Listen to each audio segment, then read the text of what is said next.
जी सोनम फौजदार। Hello ma'am. Hello Sonam, 2 घंटे से वेट कर रहा हूँ मैम आपकी क्लास का। अरे वाह, चलो ठीक है। तो फिर अभी अशोक, शायद आपने ही कल उस वीडियो पे कमेंट किया था कि आपको पाइलोरिक स्फिंक्टर के बारे में डाउट था। तो पाइलोरिक स्फिंक्टर में आपको आज की क्लास में आपका डाउट कोशिश करती हूँ कि दूर कर पाऊँ, और बिल्कुल कर पाऊंगी।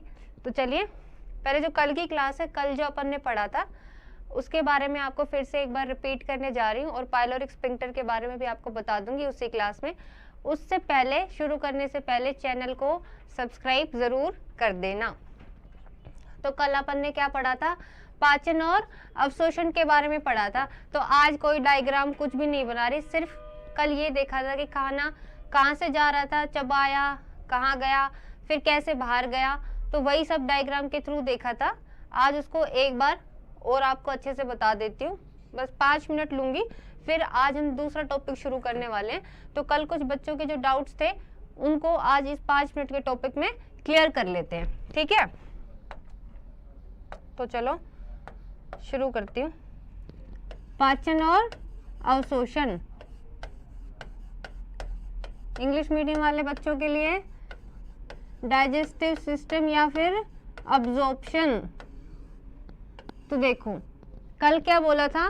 खाना यानी फूड, भोजन खाया, तो सबसे पहले कहाँ खाया? मुंह में खाया। और क्या खाया? जो भी खाया, carbohydrates, fats, proteins, vitamins, minerals, यानी खाया किससे? चबाया, दांतों से चबाया, ठीक है? दांतों से चबाया। और दांत हमारे कितने प्रकार के होते हैं? दो इसके बारे में 3 बातें बताई थी। एक तो द्विबार दंती, एक गत्र दंती, और 4 तरीके के दांत कौन कौन से होते हैं वो बता दिए थे। तो पहला तो बात करी थी दांतों के बारे में, दूसरी बात करी थी टंग के बारे में या फिर जिह्वा के बारे में बात की थी, ठीक है? जिह्वा के लिए क्या बोला था? फ्रीली मूवेबल ऑर्गन है, यानी कि स्वतंत्र रूप से घूमने योग्य अंग है। और उसके बारे में क्या बोला था कि हमारी टंग के ऊपर या हमारे जिह्वा के ऊपर क्या प्रेजेंट होते हैं? पैपिला। वो पैपिला पर क्या प्रेजेंट होते हैं? टेस्ट बर्ड्स, यानी स्वाद कलिकाएं उपस्थित होती है। तो जो स्वाद आता है वो कहाँ से आता है? जिह्वा से आता है। अब खाना भाई दांतों से चबा दिया, जिह्वा की भी मदद ले ली। तीसरा अपन ने कल डायग्राम में देखा था, उसके बाद में खाना कहाँ गया? तीसरी उसमें बात करी थी फेरिंग्स के बारे में, या हिंदी में बोलूं तो ग्रिसनी के बारे में बात की थी बच्चों। तो ग्रिसनी के बारे में एक बात बोली थी कि ये एक सेम रास्ता है, common passage for food and air, कि सेम रास्ता है किसके लिए? वायु और भोजन का जाने के लिए सेम रास्ता है। तो ये देखिए, ये डायग्राम है, ये समझो श्वास नली है, और खाना कहाँ तक आ गया था? यहाँ तक आ गया था। तो मैंने कहा था कि खाने को अपने को श्वास नली में यहाँ नहीं जाने देना है, यहीं पर ही जाने देना है। देखो, खाना जब जैसे ही हम निगलते हैं तो हमारी श्वास नली क्या हो जाती है?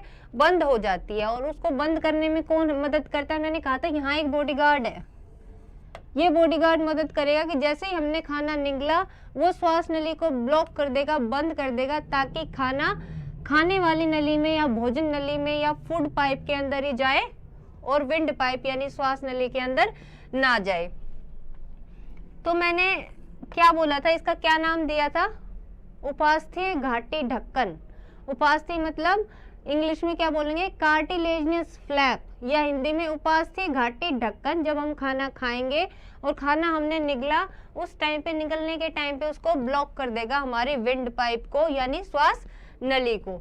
तो ये था फेरिंग्स का काम। चौथा हमने किसकी बात करी थी? फेरिंग्स के बाद में खाना कहाँ चला गया था? ईसोफेगस के अंदर। ईसोफेगस को हिंदी में क्या बोलते हैं? ग्रेसिका। तो आपको कल याद होगा, कल के लेक्चर में क्या कहा था मैंने? एक लंबी और पतली नली है जो कि नीचे की ओर जा रही है, और कहाँ खुलती है? स्टमक में खुलती है या अमाशय में खुल रही है बच्चों। तो ये देखिए, ये डायग्राम। अशोक, आपका डाउट था पाइलोरिक स्फिंक्टर, तो अभी बताते हैं पाइलोरिक स्फिंक्टर क्या होता है। ये अपनी क्या है? ग्रेसिका या फिर ईसोफेगस। लंबी और पतली नली है जो कि खुल रही है अमाशय में। ठीक है, मैंने कहा था यहाँ पर एक क्या प्रेजेंट होगा, यहाँ पर कोई बॉडीगार्ड प्रेजेंट है। वो बॉडीगार्ड कहेगा जब मैं आज्ञा दूंगा तभी आप यहाँ से आगे जा सकते हो। तो उस बॉडीगार्ड को अपन ने क्या नाम दिया था, कौन सा स्पिंक्टर, इंग्लिश में बोलते हैं उसको गैस्ट्रो। गैस्ट्रो मतलब मैंने स्टमक को इंग्लिश में बोलते हैं गैस्ट्रो, मतलब स्टमक को तो स्टमक ही बोलते हैं। एक दूसरा टर्म क्या यूज कर सकते हैं स्टमक के लिए, गैस्ट्रो, या हिंदी में मैं क्या बोल सकती हूँ, अमाशय। मैं ये बॉडीगार्ड का नाम, इस ढक्कन का नाम बताने जा रही हूँ यहाँ पे, गैस्ट्रो यानी अमाशय। और दूसरा क्या है, ग्रेसिका। ग्रेसिका को इंग्लिश में मैंने क्या बोला, ईसोफेगस, यानी जो ढक्कन है उसको इंग्लिश में बोलेंगे गैस्ट्रो ईसोफेगल स्पिंक्टर। ये लीजिए यहाँ पर लिख देती हूँ, गैस्ट्रो ईसोफेगल स्पिंक्टर। ये इंग्लिश मीडियम वाले बच्चों के लिए है। हिंदी मीडियम वाले स्पिंक्टर को क्या बोलेंगे, अमाशय ग्रेसिका अवरोधनीय। ये यहाँ पर लिख देती हूँ, अमाशय ग्रेसिका। पहले अमाशय क्योंकि खाना कहाँ आ रहा है, पेट के अंदर। कहाँ से आ रहा है, ग्रेसिका से आ रहा है। तो इसके अंदर आ रहा है और कहाँ से आ रहा है, ग्रेसिका से आ रहा है। तो इसलिए क्या बोला इस ढक्कन को या इस बॉडीगार्ड को, अमाशय ग्रेसिका अवरोधनीय। देखो बच्चों, अब खाना कहाँ पर आ चुका है, ईसोफेगस के बाद में अब चौथा पॉइंट, खाना अपने पेट के अंदर आ चुका है। बीच में इस ढक्कन की बात हम कर चुके हैं, या इस बॉडीगार्ड की हमने बात कर ली है। इसको क्या बोलते हैं, अमाशय ग्रेसिका अवरोधनीय। अब हमारा जो खाना है पेट से यानी अमाशय से कहाँ जाएगा, एक बार इसका स्क्रीनशॉट ले लो आप। ले लिया होगा भी, याद रखना खाना कहाँ आ गया है, पेट के अंदर आ चुका है। तो देखिए, मैंने कल आपको एक बात बताई थी कि जो हमारा पेट है या अमाशय है उसको भी 3 भाग में बांटा गया है, यानी उसके भी 3 पार्ट हैं। अमाशय के 3 पार्ट हैं बच्चों, या स्टमक के 3 पार्ट हैं। ये अपना 5वां पॉइंट हो गया। तो इसके 3 पार्ट कौन कौन से थे, पहला था, दूसरा और यहाँ पे लिख दूंगी तीसरा, कार्डियक। कार्डियक को बोला था जठरागम और फंडस। यहाँ ध्यान से सुनना, जिसने पूछा था पाइलोरिक स्पिंक्टर क्या होता है, अब आने वाला है पाइलोरिक स्पिंक्टर के बारे में। ठीक है, जठरागम फंडिस को हिंदी में फंडिस ही बोला जाता है, और इसको जठ निर्गर्मी। तो देखो बच्चों, मैंने कहा अमाशय के 3 पार्ट हैं, पहला कार्डियक यानी कि जठरागम, दूसरा फंडस, तीसरा है पाइलोरिक। तो मैं यहाँ पर जो मैंने डायग्राम बनाया हुआ है वहाँ पे लिख देती हूँ, कार्डियक इंग्लिश में लिख रही हूँ, हिंदी वहाँ लिख दी है, आप समझ जाना। ये कार्डियक है, ये वाला जो हिस्सा है इसको बोलते हैं फंडस, और ये तीसरा वाला है जिसको मैं इंग्लिश में लिख रही हूँ यहाँ पर पाइलोरिक। ये वाला हिस्सा जो है बच्चों ये है पाइलोरिक। अब कल अपन ने देखा था कि खाना अमाशय से या स्टमक से कहाँ जाएगा, स्मॉल इंटेस्टाइन में, या अमाशय से छोटी आंत्र के अंदर जाएगा। तो अमाशय से छोटी आंत्र के अंदर जाने के लिए भी एक बॉडीगार्ड खड़ा होगा। वो बॉडीगार्ड बोलेगा कि अगर मैं आपको आज्ञा दूंगा तभी आप अमाशय से छोटी आंत्र के अंदर प्रवेश कर सकते हैं। ये बात खाने के लिए बोल रहा है। जैसे ईसोफेगस यानी ग्रेसिका से पेट में खाना आने के लिए एक बॉडीगार्ड था जिसका नाम अपन ने अभी देख लिया, वैसे ही पेट से छोटी आंत्र में जाने के लिए भी बीच में एक बॉडीगार्ड प्रेजेंट होगा। और वो कहाँ होगा, यहाँ पर। तभी खाना यहाँ से यहाँ जा पाएगा और यहाँ से अपनी छोटी आंत्र शुरू हो गई होगी। ठीक है, अब छोटी आंत्र के भी अभी आगे आने वाली वीडियो में, अभी इसी वीडियो में अपन देखेंगे क्या क्या नाम अपन ने कल पढ़े थे। तो ये जगह को मैं इंग्लिश में बोल दूं, इस ढक्कन को पाइलोरिक स्पिंक्टर, क्योंकि पेट का जो आखिरी हिस्सा है वो क्या है, पाइलोरिक, और पाइलोरिक के पास में कहीं ये बॉडीगार्ड या ये ढक्कन बना हुआ है, इसलिए इसको इंग्लिश में बोल दिया पाइलोरिक स्फिंक्टर। हिंदी में बोलूँ तो जठ निर्गमी अवरोधनीय, ये लीजिए, इसे पाइलोरिक स्फिंक्टर को ही बोला, जठ निर्गमी अवरोधनीय।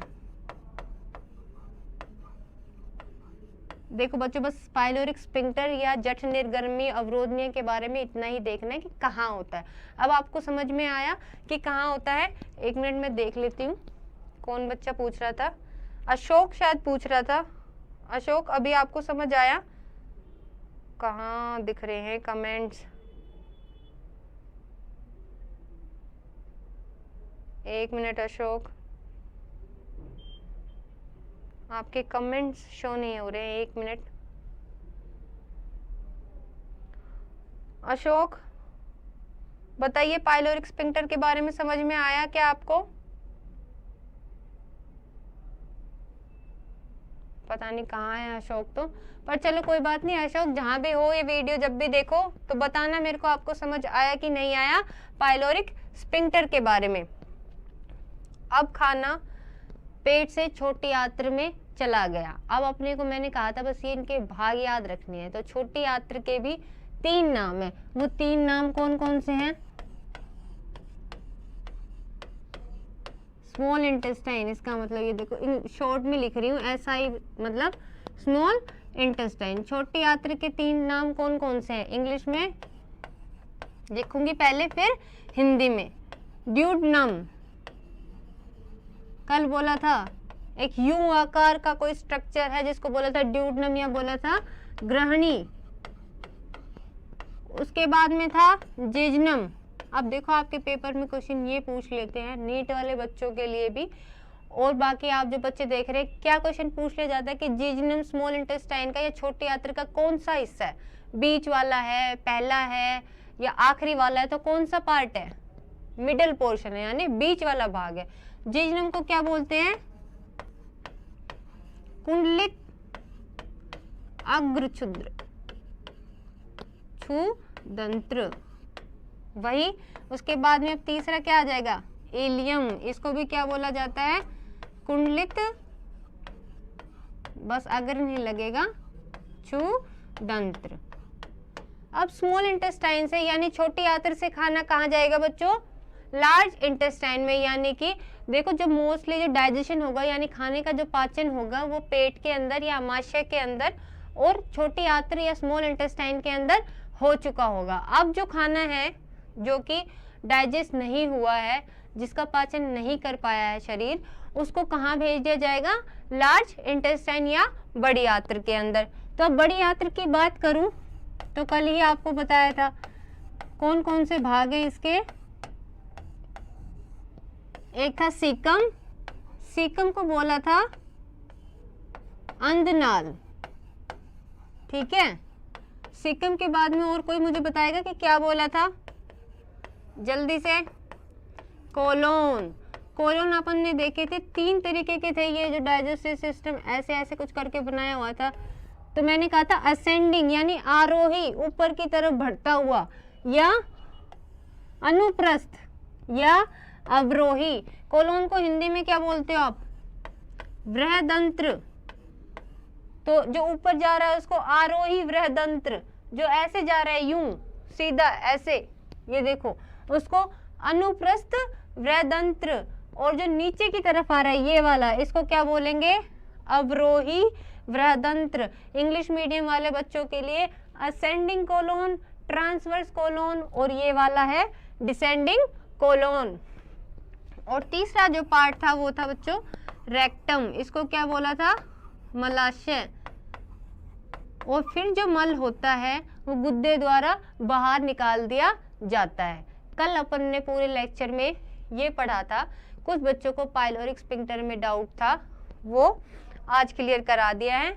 और ये आप लोग याद कर लेना, बस खाना कहाँ से कहाँ तक जा रहा है। तो एक बार इसका स्क्रीनशॉट ले लो, ठीक है बच्चों।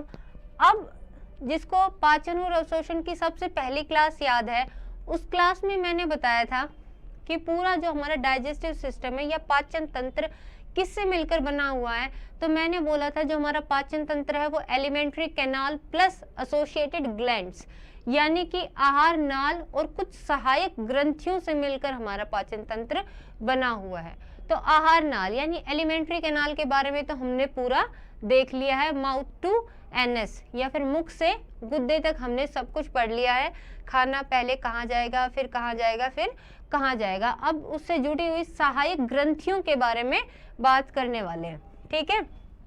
ज्यादा नहीं है, बस 2-3 ही ग्रंथियां हैं, तो ध्यान से देख लेना। उसके बाद में आप बहुत ही नया और अच्छा इंटरेस्टिंग टॉपिक शुरू करने वाले हैं, ठीक है। तो बस 2 मिनट, मुझे पता है ये पाचन वाला सिस्टम जो है थोड़ा सा बोरिंग है, तो 2 मिनट बस और ध्यान दे लो, उसके बाद में नया सिस्टम अपन शुरू करने वाले हैं, ठीक है।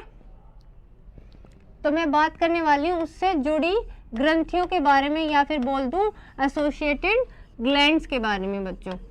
एसोसिएटेड ग्लैंड्स या फिर सहायक ग्रंथियां।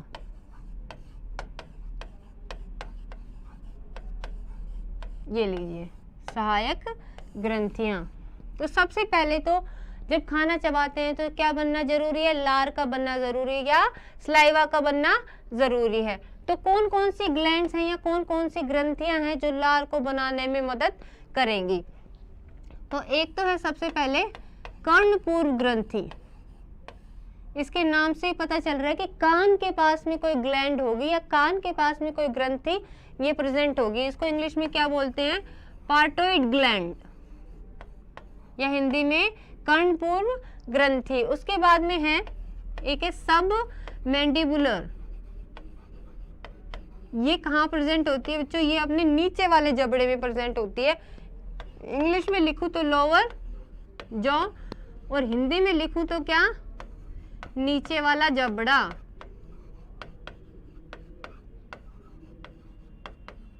ये लो सब मैंडिबुलर, और इसको हिंदी में क्या बोला जाता है, अधोजम। मैं भी उन ग्रंथियों की बात कर रही हूं जो मिलकर क्या बनाएगी, स्लाइवा बनाएगी। स्लाइवा को क्या बोलते हो आप, लार बोलते हो, ठीक है। तो 3 ग्लैंड्स हैं या 3 ग्रंथियों के समूह से लार बनता है या स्लाइवा बनता है। एक तो मैंने बोला कर्णपूर्व, दूसरा मैंने बोला अधोजम या पार्टोइड, सब मैंडिबुलर, और तीसरी और कौन सी है, सब लिंगुअल। यानी कि ये वाली कहाँ पे प्रेजेंट होगी, जीभ के नीचे वाली। तो हिंदी में क्या लिखूंगी इसको, अधो जिह्वा यानी जिह्वा के नीचे। तो बच्चों ये तीनों ग्रंथियां मिलकर क्या बनाएंगी, लार को बना रही होंगी। तो मैं यहाँ पर लिख दूं लार बना रही हैं ये तीनों ग्रंथियां या सलाइवा फॉर्मेशन कर रही हैं, ठीक है। मैंने शॉर्ट में लिखा है, आप अपना लिख लीजिएगा, पूरे अच्छे से नोट्स बनाइएगा, ठीक है। अब लार बनाने वाली ग्रंथियों के बारे में तो हमने बात कर ली, ज्यादा नहीं, बस 2 और ग्रंथियों के नाम क्या हैं उनके बारे में और देख लेते हैं। दूसरी जो ग्रंथि है वो है लीवर यानी यकृत। अब आपसे क्वेश्चन क्या पूछ सकता है कि आपकी सबसे बड़ी ग्लैंड कौन सी है या सबसे बड़ी ग्रंथि कौन सी होती है। तो सबसे बड़ी ग्रंथि कौन सी होती है, लीवर यानी यकृत। तो मैं लिख रही हूं दिस इज लार्जेस्ट ग्लैंड यानी सबसे बड़ी ग्रंथि।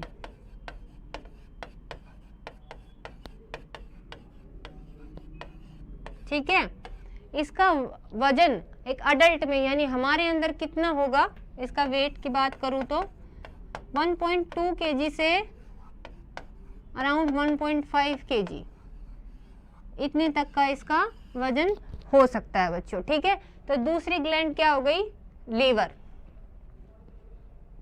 एक और ग्लैंड के बारे में बात करते हैं, वो पैनक्रियाज। पैनक्रियाज को क्या बोलते हो आप लोग, अग्नाशय। हिंदी मीडियम वाले बच्चे अग्नाशय, ये लीजिए। पैनक्रियाज के बारे में बस ये अभी जो अपने ग्लैंड्स का काम है और जो भी सब कुछ है डाइजेस्टिव, ये पाचन जो सिस्टम में आपको पढ़ा रही हूँ, इसके अभी इस क्लास के बाद में आप 2-3 पेज क्या है अपने छोड़ दीजिएगा। इस टॉपिक को कंटिन्यू से लगातार मैं इसलिए नहीं खींच रही हूँ क्योंकि मुझे भी ऐसा लगता था जब मैं आपकी उम्र में थी या जब ऐसे थी तो मुझे भी बहुत बोरिंग लगता था, मतलब थोड़ी देर पढ़ने के बाद में मैं बोर हो जाती थी। तो मुझे ऐसा लगता था कि ये पढ़ लूँ, फिर अपने न्यूरॉन्स को थोड़ा सा डाइवर्ट करूँ, दूसरी दिशा में ले जाऊँ, कोई अच्छा इंटरेस्टिंग टॉपिक पढ़ूँ। तो ये बस अभी ये बताने जा रही हूँ, उसके बाद में एक नया और अच्छा टॉपिक, इंटरेस्टिंग टॉपिक शुरू करने वाली हूँ।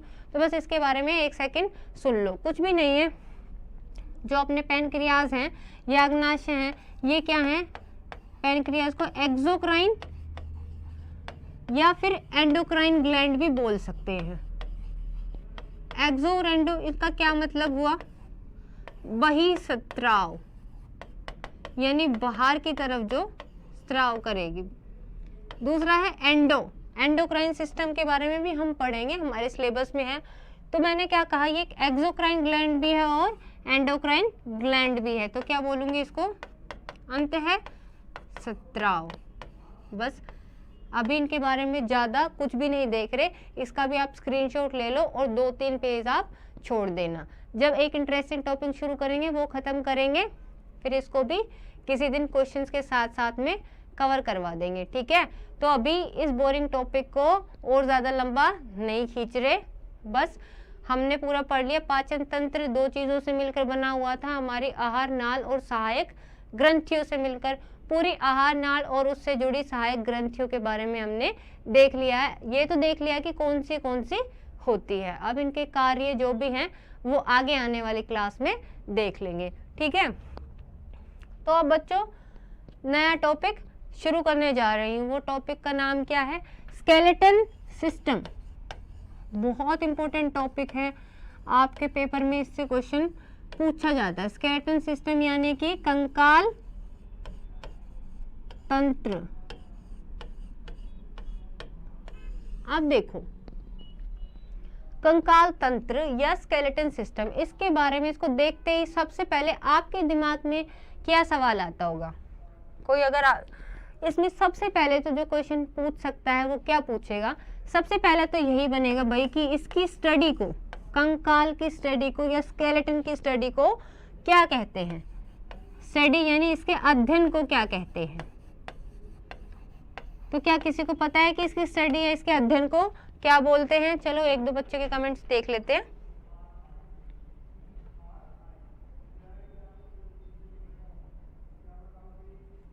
शो ही नहीं हो रहे, मैं आपको बताती हूँ क्या कहते हैं। स्टडी या इसके अध्ययन को क्या बोलते हैं? ओस्टियोलॉजी। अब देखो, जब अपन ने विटामिन के बारे में बात करी थी तो उसमें मैंने आपको बताया था विटामिन डी के बारे में। तो उसमें मैंने कहा था विटामिन डी की कमी की वजह से क्या हो रही थी, हड्डियां कमजोर हो रही थी। और कौन सा रोग हो रहा था? बच्चों में तो रिकेट्स हो रहा था, अडल्ट में और वृद्ध में। अडल्ट मतलब वयस्क में, और वृद्ध के अंदर कौन सा रोग हो रहा था, बता सकते हो? मैंने अडल्ट के अंदर तो बताया था, चलो मैं वृद्ध की बात करती हूँ, अडल्ट को छोड़ो एक बार। ओस्टियोपोरोसिस, याद हो बच्चों आपको, तो अपने पहली दूसरी क्लास में अपन ने बात करी थी, पहली क्लास में। विटामिन डी की वजह से ओस्टियोपोरोसिस किस में हो जाता है? वृद्ध में। इसको हिंदी में भी ओस्टियोपोरोसिस ही कहा जाता है, या कहा जाता है अस्थि छिद्रता। तो मैंने वहाँ उस पहली क्लास में आपको बताया था बच्चों कि ओस्टियो का क्या मतलब होता है। जो पहली वीडियो है उसको खोलकर देखिएगा अच्छे से, जिसको याद नहीं है। ओस्टियो का मतलब था हड्डियाँ, और पोर का मतलब मैंने आपको बताया था छिद्र। और मैंने आपको एक बात भी बोली थी कि अगर एक लकड़ी में छेद हो जाए तो क्या वो खोखली हो जाएगी? बिल्कुल वैसे ही अगर हमारी हड्डियों में छेद हो जाए तो वो भी खोखली हो जाएगी। तो एक वृद्ध में अगर विटामिन डी की कमी हो गई तो उसको क्या हो जाएगा? अस्थि छिद्रता, या उसकी हड्डियों में क्या हो जाएगी? खोखली हो जाएगी, छिद्र हो जाएंगे। तो ओस्टियो का क्या मतलब हुआ? हड्डियाँ। मैंने ये एग्जाम्पल आपको यहाँ दिया है ताकि आपको याद आए कि ओस्टियो का मतलब क्या होता था? हड्डियाँ। और लॉजी का क्या मतलब है? अध्ययन करना, मतलब पढ़ना, यानी हड्डियों के बारे में पढ़ना। तो इसकी स्टडी को क्या बोलेंगे? ओस्टियोलॉजी। अब इस शब्द का मतलब आपको समझ आ गया, तो मेरे ख्याल से आपको रटने की जरूरत नहीं पड़ेगी बच्चों। दूसरा, कंकाल, सबको पता है हमारा स्केलेटन सिस्टम किससे मिलकर बना हुआ है? दूसरी बात, किससे मिलकर बना हुआ है? लिख दूं? बोन से या हमारी हड्डियों से मिलकर बना हुआ है? बताओ, क्या इसमें कोई गलत बात है? कि हमारा कंकाल हड्डियों से मिलकर बना हुआ है। ये लीजिए, तो मैंने यहाँ लिख दिया हमारी हड्डियों से मिलकर बना हुआ है बोन। और एक और चीज आती है यहाँ पर, कार्टिलेज। कार्टिलेज को आप हिंदी में क्या बोलते हो? उपास्थि। ये लीजिए, या हड्डियों को हम और भी बिल्कुल शुद्ध हिंदी में बात करें तो अस्थियां बोल सकते हैं, अस्थि बोल दूं।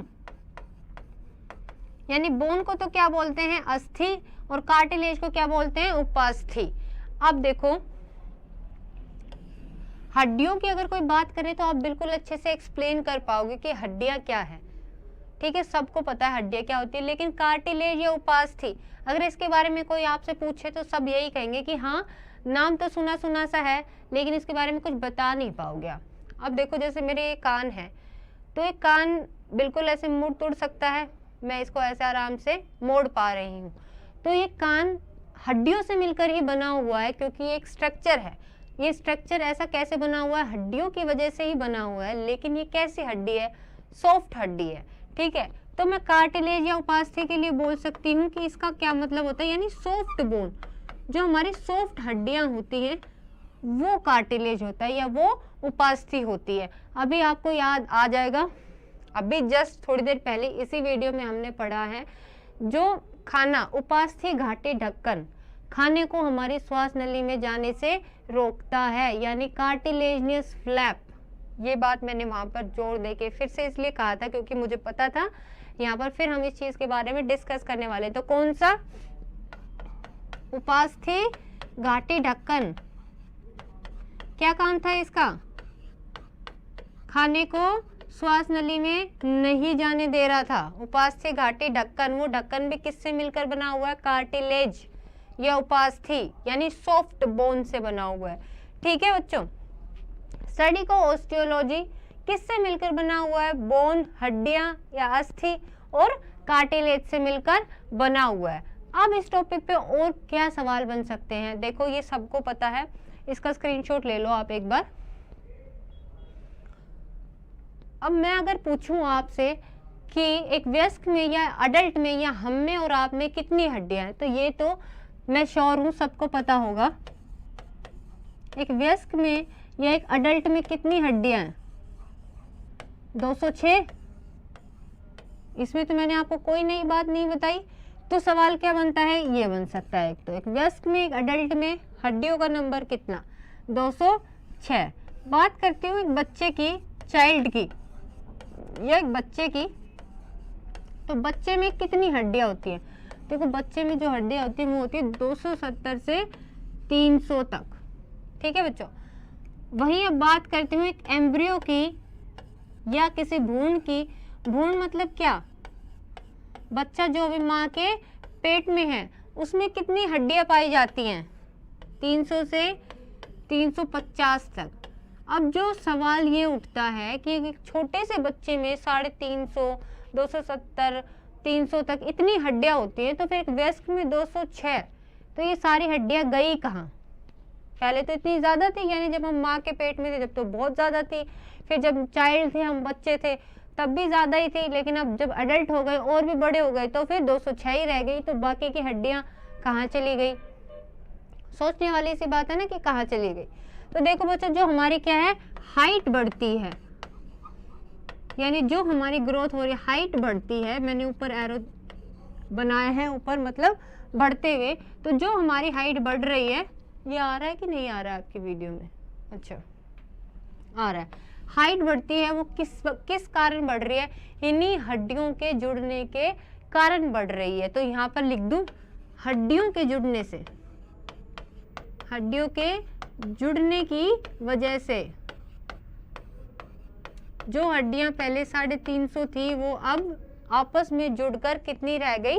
206। उसी वजह से क्या है, हमारी हाइट बढ़ी है। ठीक है, तो इसलिए वयस्क में 206 और बचपने में ज़्यादा होती है, और जब माँ के पेट के अंदर एक भ्रूण या एक बच्चा होता है उसमें और भी ज़्यादा हड्डियां होती हैं। उसके बाद में एक और सवाल क्या बन सकता है? जो हमारी हड्डियों के चारों तरफ जो मांस लिपटा हुआ है उनको मांसपेशियां बोलते हैं, या इंग्लिश मीडियम वाले बच्चे उनको क्या बोलते हैं? मसल्स। तो मैं मसल्स की बात करती हूँ यहाँ पर। मसल्स या मांसपेशियां? ये वाला सवाल ना मैं आपके लिए छोड़ रही हूँ, मैं देखूंगी कमेंट में कि मुझे बच्चे कमेंट करते हैं कि नहीं करते हैं। ये वाला आपको मुझे बताना है कि मांसपेशियों के नंबर कितने होते हैं। हाँ, मैं आपको एक डाउट क्लियर कर देती हूँ यहीं से ही। जैसे हड्डियों के नंबर बदल रहे हैं हर एक डेवलपमेंटल स्टेज पर, यानी कि एक भ्रूण में अलग है, एक बच्चे में अलग है और एक वयस्क के अंदर अलग है, तो मसल्स के नंबर बच्चों या मांसपेशियों के नंबर नहीं बदलते हैं। वो भ्रूण में भी वही रहते हैं, बच्चों में भी सेम ही है और हमारे यानी एडल्ट के अंदर भी सेम ही है। तो इसका नंबर आपको मुझे बताना है कमेंट करके, मैं कल देखूंगी, ठीक है। और अगर कोई कल नहीं बता पाया तो मैं आपको बता दूंगी।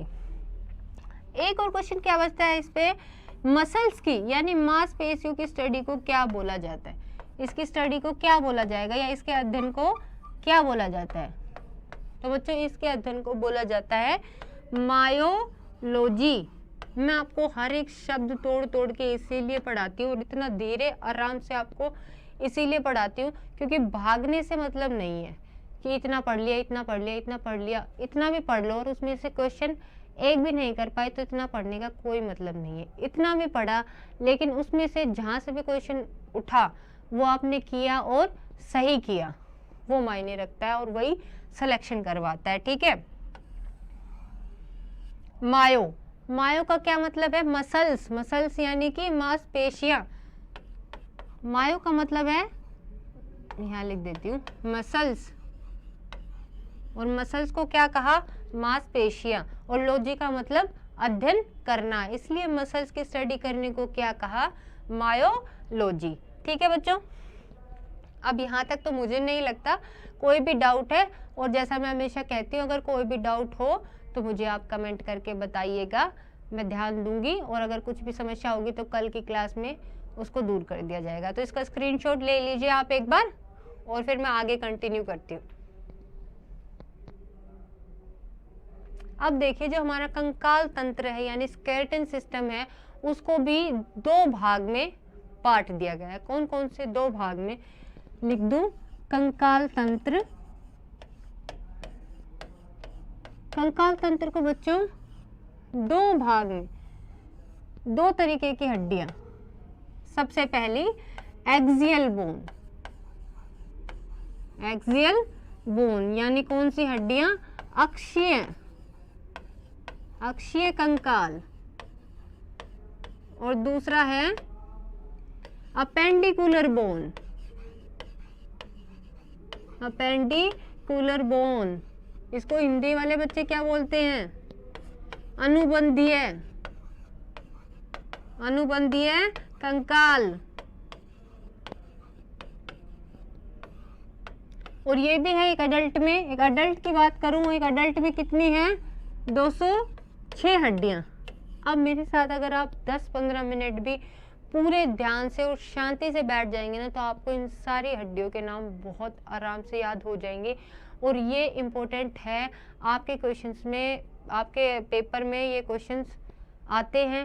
तो 15 मिनट बिल्कुल ध्यान से सब कुछ जो भी कर रहे हो यहाँ वहाँ, क्योंकि ऑफलाइन जो बच्चे रहते हैं उन पर तो ध्यान रहता है। अब आप कोई पता नहीं कहाँ बैठा हुआ, कोई क्या कर रहा होगा, तो सिर्फ 15 मिनट सारी दुनियादारी को भूलकर 15 मिनट ध्यान दे लो। आज सिर्फ अक्षीय कंकाल या एक्सियल बोन के नाम मैं आपको याद कराऊंगी, तो इसके बारे में ध्यान दे लो बस 15 मिनट, बस और ज़्यादा नहीं, ठीक है।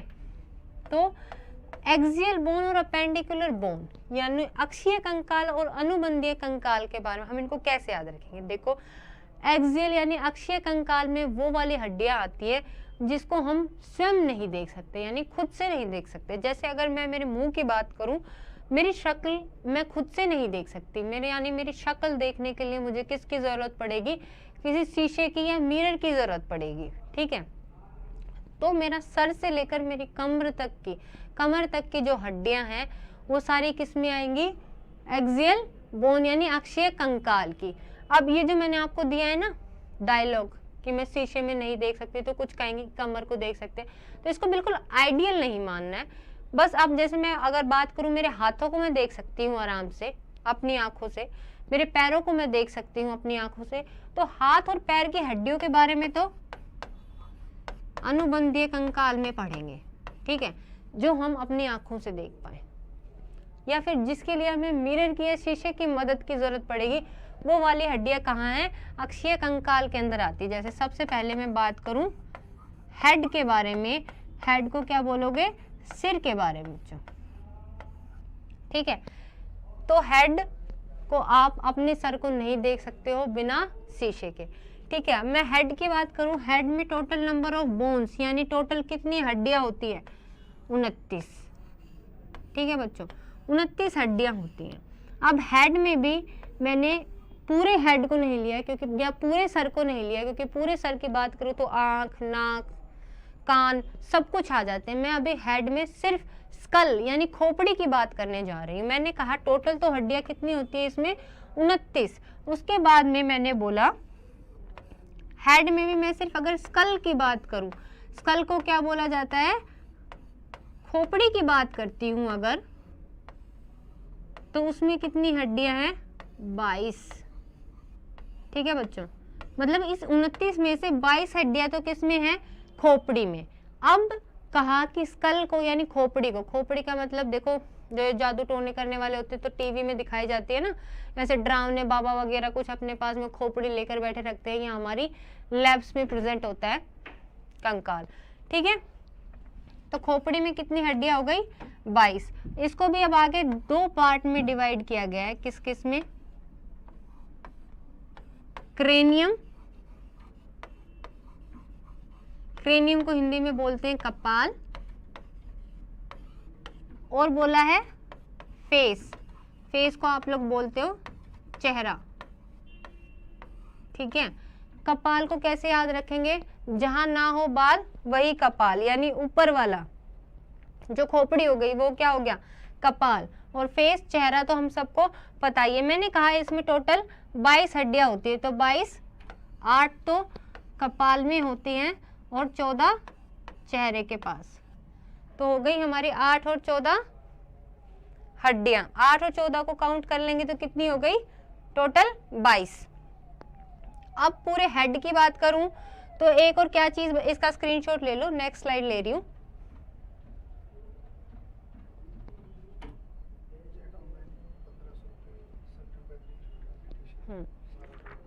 देखो बेटा, एक ये जो जेट का आपका ऑनलाइन कोर्स है वो है कंप्लीट कोर्स है 1500 रुपए का, और जो ऑफलाइन कोर्स है वो कितने का है, 20,000 रुपए का।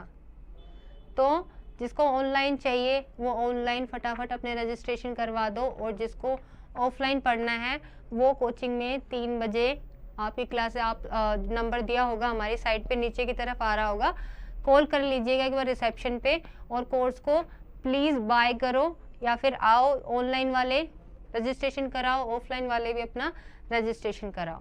तो चलो ठीक है, अभी बात कर ली थी हमने कौन सी हड्डियों के बारे में, क्रेनियम और फेस। तो कितनी हड्डियां हो गई थी, 8 और 14, यानी टोटल 22 हो गई। हेड की मैंने टोटल बोली थी 29। अब बात करती हूँ ईयर की, ईयर यानी कान के बारे में। वह अभी सिर्फ अक्षीय कंकाल के बारे में ही पढ़ रहे हैं। हेड में बोला 29 है, हेड को भी फिर डिवाइड किया, हेड में सिर्फ बात करी खोपड़ी की, स्कल की, स्कल में मैंने बोला कितनी है, 22 हड्डियां हैं, और स्कल को फिर डिवाइड किया, 2 भाग में बांटा, क्रेनियम और फेस में। क्रेनियम को बोला कपाल, फेस को बोला चेहरा, इसमें 8 इसमें 14 यानी 22 तो अभी हो गई। अब ईयर और कान की बात करते हैं, तो यहाँ पर इसकी हड्डियों के नाम आपको कैसे याद रखने हैं बच्चों, ये देखो SIM, तो क्या बन गया, सिम बना कि नहीं बना। तो इन हड्डियों के नाम, एस का मतलब है स्टेपीज, हिंदी में भी क्या बोलते हैं, स्टेपीज। इन हड्डियों के नाम आपको याद करने ही पड़ेंगे, फिर बोल रही हूँ बहुत इंपॉर्टेंट टॉपिक है, स्टेपीज। दूसरा है इनकस, इंकस ये लीजिए हिंदी मीडियम वाले बच्चे, और मिलियस, ये लीजिए हिंदी में मिलियस। तुम इसने कहा कि कान की जो टोटल नंबर ऑफ हड्डियां हैं यानी टोटल नंबर ऑफ बोन है कितनी है, 6 होती हैं। तो मैंने कहा कि एक कान में एक स्टेपीज प्रेजेंट होती है, तो अपने कितने कान, 2। तो 2 कान में अगर एक में एक तो 2 में 2। वहीं अगर इंकस की बात करूं तो कहा एक कान में एक इंकस, तो 2 कान में कितनी, 2। फिर कहा मिलियस, एक कान में एक मिलियस, तो 2 कान में कितनी, 2। तो ऐसे करके 2 + 2 + 2 कितनी हो गई, 6 हो गई। अब बात करूं 22 हड्डियां, तो ये हो गई 22 + 6 28। पर हमने तो बोला था कि हेड में कितनी है, 29, यानी 28 तो हो गई, एक और बची हुई है। वो एक बोन कौन सी बची हुई है, इंपॉर्टेंट है, इसके बारे में पूछ लेते हैं कौन सी। एक बोन है हाइयोइड बोन, ये अपनी ये वाली बोन होती है हाइयोइड बोन, ये लीजिए हाइयोइड बोन, हिंदी में भी लिख दूंगी इसको।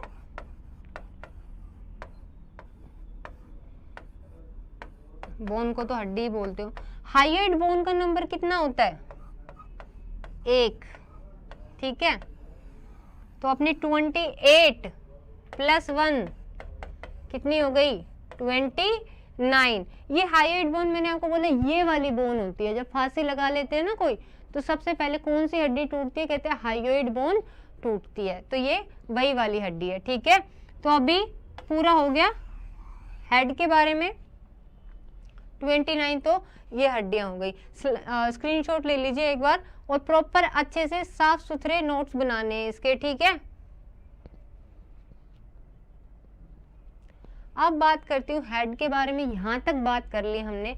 अब कौन सी, चेस्ट, क्योंकि मैंने कहा सर से लेकर कमर तक जो हड्डियां आएंगी वो किस में आ रही है, एक्सियल बोन यानी अक्षीय कंकाल के अंदर आ रही है। तो सर के बारे में हमने बात कर ली, वहां कितनी है, 29। उसके बाद में अब दूसरा क्या है,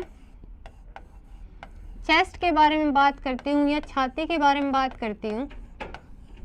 तो कहते हैं छाती में कितने नंबर में हड्डियां होती हैं, टोटल नंबर ऑफ बोन्स। तो टोटल नंबर ऑफ बोन्स हमारी चेस्ट के अंदर होता है 25। चेस्ट में सबसे पहले क्या याद आता है, अपनी रिब्स, पसलियां। तो रिब्स या पसलियां कितनी होती हैं, ये लीजिए हिंदी में पसलियां कितनी होती हैं, कहते 12 पेयर्स। पेयर का मतलब 12 जोड़े। अब एक जोड़े में 2, तो 12 जोड़े में कितने, 12 × 2, 12 को 2 से डिवाइड कर दो, 24, यानी 24 हड्डियां तो यहाँ पर हो गई, जो कि किससे है, किसकी हैं, हमारे रिब्स की या पसलियों की। अब हमने तो बोला टोटल कितनी है, 25, तो एक कौन सी रह गई। अब एक देखो ये वाली जो बोन है, ये वाली जिससे सारी पसलियां या रिब्स क्या है, जुड़ी हुई हैं। तो एक कौन सी है, ये इंपॉर्टेंट है, इसके ऊपर क्वेश्चन बनता है। स्टर्नम, हिंदी में भी क्या स्टर्नम ही बोला जाता है। स्टर्नम का कितना नंबर होता है, 1। तो 24 तो अपनी ये हो गई +1 हो गई, टोटल 25 हड्डियां, ठीक है। तो अभी मैं इसके साथ साथ 29 अपन ने पीछे देख ली, 25 हमारी चेस्ट या छाती के अंदर हो गई। इसका स्क्रीनशॉट ले लीजिए। उसके बाद में तीसरी क्या आती है, अपनी अक्षीय कंकाल के अंदर ही जो तीसरी चीज है वो आती है वर्टिब्रे कोलम। वर्टिब्रे कोलम मतलब बैकबोन या अपनी रीढ़ की हड्डी।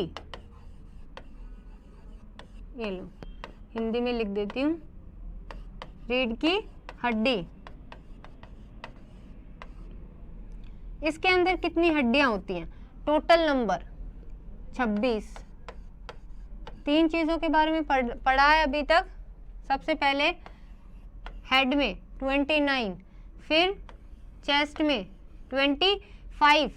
अब वर्टिब्रे कोलम यानी रीढ़ की हड्डी, बैकबोन के बारे में यहाँ पर कितनी हड्डियां होती हैं, यहाँ पर ये आपको याद करनी पड़ेगी कि यहाँ पर कितनी हड्डियां होती है। सबसे पहले वर्टिब्रे कहाँ से, अपनी जो बैकबोन है रीढ़ की हड्डी पीछे से शुरू हो रही है, कई गर्दन के पास से। अब देखो घरों में एक बात आमतौर पे कही जाती है कि ज्यादा तकिए मत लगाओ, ज्यादा पिल्लो, ऐसे सही से सो, ज्यादा ऊंचाई पे मत सो, वरना क्या हो जाएगा, सर्वाइकल हो सकता है, सर्वाइकल वाला पेन हो सकता है। तो सबसे पहले कौन सी हड्डी शुरू हो रही होगी, उसको बोलते हैं सर्वाइकल, हिंदी में बोले तो ग्रीवा। ठीक है, उसके बाद में जो है उसको क्या बोलते हैं, थोरोसिस। थोरोसिस को बोलते हैं वृक्षीय, वक्षीय, अक्षीय कंकाल के अंदर आता है, उसको बोला था अक्षीय, इसको बोल रहे हैं वक्षीय। तीसरी हड्डी कौन सी हो गई, इसको बोलते हैं लंबर, यानी आपकी कमर, कमर वाली। चौथी हो गई, कौन सी हो गई, ये नई है, शायद नई तो नहीं है पर कुछ कुछ बच्चों के लिए नई है जिन्होंने कभी इसका नाम नहीं सुना। सक्राम को बोलते हैं त्रिक, और एक और है पांचवी, कोकिक्स, इसको बोलते हैं पूंछ। अब ये कितने कितने नंबर में होती है, ये वाली होती है 7, ये 12, ये 5, ये 1, ये 1। अब फिर से देखिए, सर्वाइकल गर्दन के पास में जो होगी वो कितने नंबर में होती है, 7। उसके बाद में थोरोसिस, यानी ये पीछे वाली, गर्दन से जस्ट पीछे वाली, वो कौन सी, थोरोसिस, या क्या बोलेंगे, वक्षीय। लंबर, लंबर मतलब कटी, आपकी कमर। सैक्रम, त्रिक, सैक्रम कौन सी, देखो जब अपन मुड़ते हैं, जहां से फोल्ड आ रहा है, जहां से झुक जाते हैं, वो हड्डी जहां से अपन झुक सकते हैं, उसी को सैक्रम बोला गया, त्रिक। और उसके पीछे सबसे आखिरी में कौन सा है, कोकिक्स, इसको क्या बोला, पूंछ। इस हड्डी का कितना नंबर है, 1। तो अब इनको काउंट कर लो, कितने हो गए, टोटल 26 हो गए होंगे। ये लीजिए, 3 हड्डियों के बारे में पढ़ा, हेड वाले के बारे में पढ़ लिया, उसके बाद में चेस्ट वाले के बारे में पढ़ लिया, उसके बाद में वर्टिब्रे कोलम या हमारी रीढ़ की हड्डी के बारे में पढ़ लिया। अब इन तीनों को अगर मैं काउंट करती हूँ तो टोटल हड्डियाँ कितनी हो जाती हैं, 80। काउंट करके देख लीजिएगा आप, टोटल कितनी हो गई, 80। यानी एक्सियल बोन के अंदर क्वेश्चन क्या बन सकता है, एक्सियल बोन यानी अक्षीय कंकाल के अंदर कितनी नंबर ऑफ हड्डियां कितनी प्रेजेंट होती हैं, टोटल कितनी, 80। ठीक है, अपना जो अनुबंधीय कंकाल या पेंडिकुलर बोन, उसके बारे में हम कल पढ़ेंगे। अगर आपको आज के लेक्चर में कोई भी डाउट हो तो मुझे, जैसे कल के लेक्चर में आपने कमेंट करके बताया था, आज के लेक्चर में भी आप कमेंट कर देना, वो कल की क्लास में अपन देख लेंगे। तो और लास्ट में चैनल को सब्सक्राइब ज़रूर कर देना, और जिन्होंने रजिस्ट्रेशन नहीं कराया है वो अपना रजिस्ट्रेशन जल्दी से करा लीजिएगा। चलो, थैंक यू सो मच। और अगेन कोई भी डाउट हो तो प्लीज़ कमेंट करके बताया करो। चलो, थैंक यू सो मच।